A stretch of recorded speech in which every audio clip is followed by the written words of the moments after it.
రాష్ట్ర ప్రభుత్వం వాహన మిత్ర పథకంలో భాగంగా దసరాకు ఆటో డ్రైవర్లకు ఆర్థిక సహాయం అందజేయనున్న నేపథ్యంలో ఆటో డ్రైవర్లు హర్షం వ్యక్తం చేస్తూ కాకినాడ సిటీ ఎమ్మెల్యే వనమడి కొండబాబును కలిసి కృతజ్ఞతలు తెలిపారు. ఈ సందర్భంగా ఎమ్మెల్యే కొండబాబు మాట్లాడుతూ రాష్ట్రంలో ప్రతి కుటుంబం సుఖ సంతోషాలతో జీవించాలని కూటమి ప్రభుత్వం పనిచేయడం జరుగుతుందన్నారు.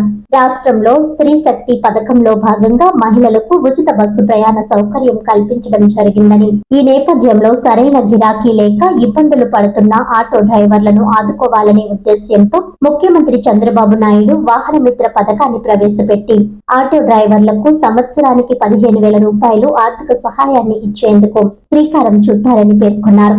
ఉచిత బస్సు ప్రయాణంలో ఆటో డ్రైవర్ల కుటుంబ సభ్యులు కూడా ఉచితంగా ప్రయాణం చేయడం జరుగుతుందన్నారు. అభివృద్ధి సంక్షేమమే లక్ష్యంగా పనిచేస్తున్న ముఖ్యమంత్రి చంద్రబాబు నాయుడికి కూటమి ప్రభుత్వానికి ఆటో డ్రైవర్ల తరపున ధన్యవాదాలు తెలియజేశారు. ఈ కార్యక్రమంలో టీఎన్టీయూసీ అధ్యక్షుడు గదుల సాయిబాబా, కాకినాడ నగర ఆటో యూనియన్ నాయకులు, డ్రైవర్లు తదితరులు పాల్గొన్నారు. అందరికీ నమస్కారం అండి. ఈరోజు ఆటో కార్మికులందరూ కూడా ఈ కూటమి ప్రభుత్వానికి కృతజ్ఞతలు తెలియజేయడానికి వచ్చారు. అదేవిధంగా వాళ్ళందరికీ కూడా ఏదైతే ఫ్రీ బస్ పెట్టిన తర్వాత వాళ్ళ కొంచెం ఆందోళన వచ్చింది. ఫ్రీ బస్ ఇచ్చేయడం వల్ల మా బతు తీరిపోతుందని ఒక ఆందోళన చెందారు. దానిపైన వెంటనే ముఖ్యమంత్రి చంద్రబాబు నాయుడు గారు స్పందించి ఆటో కార్మికులందరూ కూడా విజయదశమికి 15,000 రూపాయలు ఒక్కొక్కరికి సంవత్సరానికి ఇస్తానని హామీ ఇవ్వడం జరిగింది.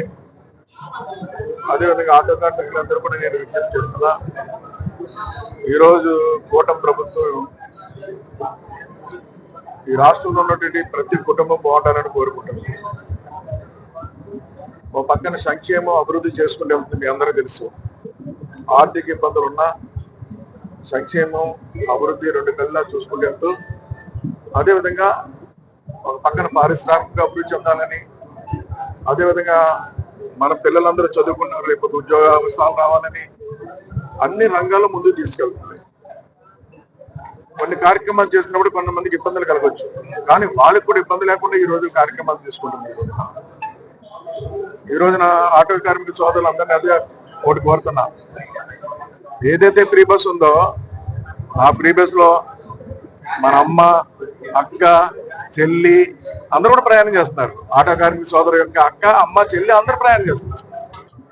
ఒక పక్కన వాళ్ళు సంతోషంగా ఉన్నారు, ఒక పక్కన వీళ్ళు బతుకు తెరిపోతుందని ఇబ్బంది పడుతుంటే ఈరోజు ఆటో కార్మికులకు కూడా ఇబ్బంది లేకుండా 15,000 రూపాయలు ఇచ్చారే ముఖ్యమంత్రి గారు. ఈ కూటమి ప్రభుత్వం తరఫున ఏదైతే వాళ్ళు మాకు ధన్యవాదాలు తెలియజేయడానికి వచ్చారో, నేను ఈ రోజున కోరుతున్నా ఆటో కార్మికులందరి తరఫున మరొకసారి కూటమి ప్రభుత్వానికి, నారా చంద్రబాబు నాయుడికి ధన్యవాదాలు తెలియజేస్తాను. ఈ సందర్భంగా తెలియజేస్తాను.